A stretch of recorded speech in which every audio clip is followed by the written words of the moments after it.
Messigra ပါကျွန်တော် Julius Trainer နဲ့ Messigra နဲ့များသောအားဖြင့်ကျွန်တော်တွဲတိုးလေးရှိပါတယ်ဗျဒီလိုပေါ့ Okay Mixology 101 Part 1မှာပြန်လည်ကြိုဆိုလိုက်ပါတယ်ဒီနေ့ကတော့ကျွန်တော်ရှေ့မှာရှိတဲ့ bar equipment တစ်ခုချင်းစီရဲ့အခေါ်အဝေါ်တွေကိုကျွန်တော်ပြောပြပေးသွားမှာဖြစ်တယ်ဗျ Okay ဆိုတော့ပထမဆုံးဒါကတော့ bar spool ပါ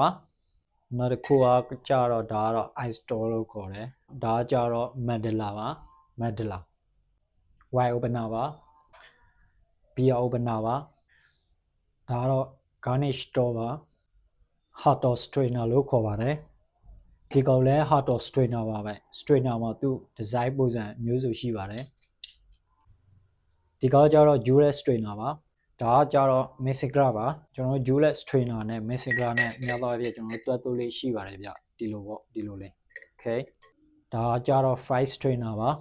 ဒီကကြတော့ Jager ပါ Jager မှာလည်းပုံစံမျိုးစုံရှိပါတယ်ကိုကြိုက်နေတဲ့ပုံစံကိုရွေးချယ်ဝယ်ယူဆိုပြုလို့ရတယ်ဗျ